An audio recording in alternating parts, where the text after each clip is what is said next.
now, America's most reasonable political commentator, Bob Kerrigan. I've just discovered somebody that's worse than George W. Bush from Texas. It's Rick Perry. Heard him tonight with Sean Hannity, and they were both telling each other what great Americans they were. And both were saying, God bless you, God bless you, God bless you, God bless you. As if this was really an appropriate way to convey the message. And the message is how much more pious they are than we are. That is the radical left with the liberal agenda in this country. This is just too amusing. They stand for love of country. They stand for love of family. They stand for love of flag. They stand for, well, not love of their fellow man, because that would include homosexuals and Latinos and Asians, and so that's not one of the love portions. But they are the standard bearers for the integrity of the nation. They are the watchdogs and watchguards and guardians of right and honor versus the evil left. And so Governor Perry has written a book.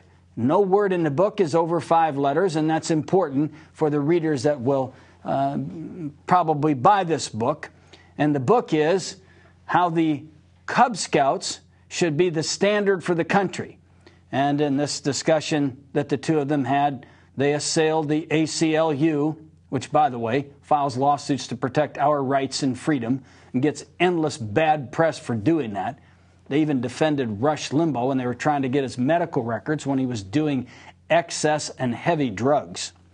A lot of people are critical of this, and I've expressed this opinion, and I can't say that it's been embraced yet by the national pundits, but I think this is coming.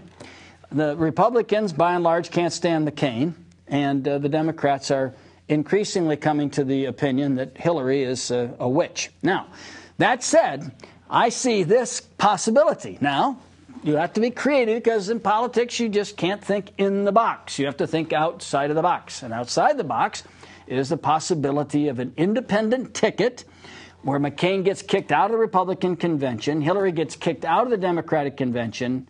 They flip a coin. One becomes the presidential candidate. One becomes the vice presidential candidate. They agree to share power just like Bill and Hillary did, only it's going to be Bill, Hillary, and McCain on the ticket, be independent, and they're going to take a run at it. Now, that's my view about that, and I think it's as informed as some of the things I hear on MSNBC. All right, now, let's go to one other comment about Fidel Castro. I heard this from the windbag himself today, the big drug addict windbag Limbaugh. He says, he gave this speech on his radio program talking about how great it was in Cuba before 1959. The island was flourishing with wealth. It was a stand-up place where people had everything. My goodness. Well, he'd probably never been there, in truth. The only place that had serious money rolling in were all the gangsters in Havana, okay, prior to the revolution. You think the Cuban Revolution occurred because everybody was doing really well? I mean, is that right? Was this sort of an ideological revolution because they wanted to study a greater depth of Marxism? What are they talking about? Outside of the square mile limit of Havana was poverty, the worst kind throughout Cuba. That's what is the seeds of revolution, this terrible poverty. And that's what brought Fidel Castro to power. We can travel all over communist China, okay, if we want to. In fact, we do tons and tons of business with bad dictators all over the world, and we just are happy and dandy with that, and the business people are flying in and out, taking their chopsticks and moving around with 1 million or 1.5 billion people, just having a grand old time in communist China. Just, Yahoo turns up the email addresses of communist dissidents, and they put them in prison. They kill people who assemble to protest the government. Well, that just gets in the way of business. It's Republican business. That's just in the way of business.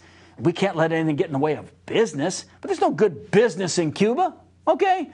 You know, this is a disgraceful chapter in United States history. A disgraceful chapter. Whether you like Castro or not, to isolate this little tiny 11 million population people and treat them the way we've treated them is one of the many disgraceful things of our foreign policy in the last few years. He survived 9 presidents. Okay, I think the number's 9. He has survived many assassination attempts. You know, we tried to put a bomb in his cigars. I mean, the CIA just loused up effort after effort after effort to try to kill him. Castro has survived, okay? Now, is it perfect? No, it's not perfect, but I'll tell you what he has done. This is undisputed. He's provided medical care and education for Cubans in a way that is unparalleled in South America and Central America, and has been a model for Central and South America. So there are some good things that have been done. Now, it's my pleasure to introduce and to talk to you for a few minutes and have on as my guest Catherine Van Warmer, Professor Van Warmer. Well, let's talk for a second about the concept of the dry drunk. And what we have done is taken excerpts from your writings, and we will put that on the screen now so that as we talk about it, we'll have the various components of this. I'll read you what we have on the screen: exaggerated self-importance, grandiose behavior, rigid judgmental outlook, impatient, childish behavior, irresponsible behavior, rationalization, projection, and overreaction. That's what we have on the screen. Just talk, though, if you will, this is from your materials, talk just a little bit about what it means, this dry drunk syndrome. What is it? Yes. Well, this wasn't a term that I used, but I read an article by Alan Bisport, and he was talking about our president, and this was some years back. And I read that article, and I thought, yes, because I had picked up in George W. Bush's speeches some of these characteristics that in alcoholism treatment they call stinking thinking.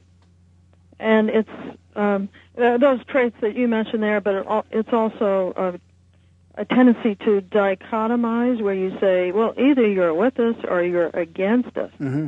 And in his speeches, he was coming out with these exact characteristics that's called the dry drunk. He doesn't seem to have much of a conscience. I mean, when he was the governor, he presided over execution. I think there are hundreds of executions. He's a man with very limited empathy for other people or for human suffering. I think he gets that, honestly, from his mother, though. Yes, I do. She doesn't have the empathy of a rock for somebody that is in their 20s and they're going through flight school or whatever. I mean, that's one thing.